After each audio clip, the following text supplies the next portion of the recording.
Hi hello welcome to Sakshi cinema. Demon captain కావడం కోసం అడ్డదారులు తొక్కిన రీతూకి పెద్ద జలకే తలిగింది.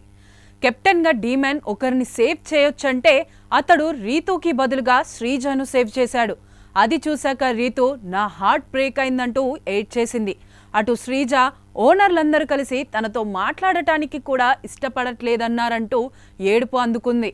దీంతో ఇమ్ము రంగంలోకి దిగి నువ్వు నా చెల్లివి అని ఓదార్చడంతో తను కులాయి కట్టేసింది. తరువాత బిగ్ బాస్ రీతూని కన్ఫెషన్ రూమ్కి పిలిచాడు.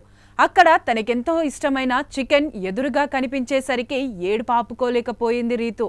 అమ్మ అన్నయ్య నాకు ప్రేమగా చికెన్ చేసి పెడతారంటూ వాళ్లను గుర్తు చేసుకుంది. అయితే ఇక్కడే బిగ్ బాస్ ఓ ట్విస్ట్ ఇచ్చాడు. ఇంటి సభ్యుల రహస్యాలు చెప్తేనే ఆ చికెన్ తినొచ్చన్నాడు. తనుజకు కళ్యాణ్ మీద సాఫ్ట్ కార్నర్ ఉంది, కానీ పైకి మాత్రం చూపించదు. అతడు దగ్గరుంటే తను సంతోషంగా ఉంటుంది అని చెప్పింది. డీమ్యాన్ గురించి అడగ్గా పవన్ సింగిల్, గతంలో ఓ అమ్మాయిని లవ్ చేశాడు, కానీ తనకు కరెక్ట్గా ప్రపోజ్ కూడా చేయలేదు. దీంతో తను వేరొకరిని పెళ్లి చేసుకుంది. అయితే ఇవి అందరికీ తెలిసినవేగా, మంచి రహస్యాలు కావాలంటూ బిగ్ బాస్ డిమాండ్ చేశాడు. దీంతో రీతూ సాయంత్రం లోపు కనుక్కొని మంచి సీక్రెట్ చెప్తానంది. అలా సంజన దగ్గర ఓ రహస్యాన్ని కనుక్కుంది. సంజన మాట్లాడుతూ కాలేజీలో ఓ అబ్బాయి నన్ను ప్రేమించాడు, అయితే అతను నన్ను కొట్టేందుకు ప్రయత్నించాడని చెప్పింది. నా తలపై కొడితే కుట్లు వేస్తారు, ముఖం పాడవుతుంది, హీరోయిన్ కాలేను, అప్పుడు పెళ్లి చేసుకుని సంతోషంగా ఉండొచ్చనుకున్నాడని తెలిపింది. తరువాత తమ మధ్య గొడవలు రావడంతో వదిలేశానని, అతను పిచ్చోడై గడ్డం మీసాలు పెంచాడని చెప్పింది. ఓ రోజు కార్ డ్రైవింగ్ చేస్తూ యాక్సిడెంట్లో చనిపోయాడు అని చెప్పుకొచ్చింది.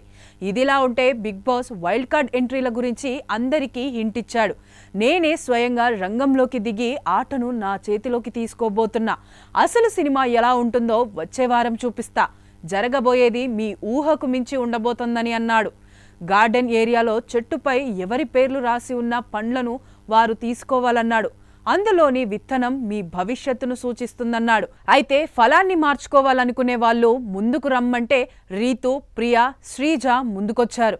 దీంతో వాళ్ళు తమ పండ్లకు బదులుగా బిగ్ బాస్ పంపిన మరో 3 పళ్లను తలా ఒకటి తీసుకున్నారు. ఒక్కో రంగు విత్తనం దేన్ని సూచిస్తుందనేది సమయం వచ్చినప్పుడు చెప్తానన్నాడు. ముందుగా బ్లూ సీడ్ వచ్చిన ఇమాన్యుయల్, సంజన, సుమన్ శెట్టి, తనుజ, ప్రియాకి బిగ్ బాస్ బంపర్ ఆఫర్ ఇచ్చాడు. ఇంటి నుంచి వచ్చిన సందేశాలను, జ్ఞాపకాలను గెలుచుకోవాలన్నాడు. ఇందుకోసం 100% ఉన్న బ్యాటరీని ఏర్పాటు చేశాడు. ముందుగా ఇమాన్యుయల్ కన్ఫెషన్ రూమ్లోకి వెళ్ళగా అతడి లెటర్ కావాలంటే బ్యాటరీ 45%, తల్లి ఆడియో మెసేజ్ కావాలంటే 35%, ఫ్యామిలీ ఫోటో కావాలంటే 25% బ్యాటరీని వాడాల్సి ఉంటుందన్నాడు. అన్నిటికంటే తక్కువ బ్యాటరీ ఖర్చయ్యే ఫోటోను ఇమ్ము సెలెక్ట్ చేసుకుని ఎమోషనల్ అయ్యాడు. ఇది బ్రీఫ్గా ట్యూస్డే ఎపిసోడ్. రేపు మరో ఎపిసోడ్లో కలుద్దాం. Bye bye. ఎప్పుడైనా ఎక్కడైనా మీ చేతిలోనే వార్తా ప్రపంచం.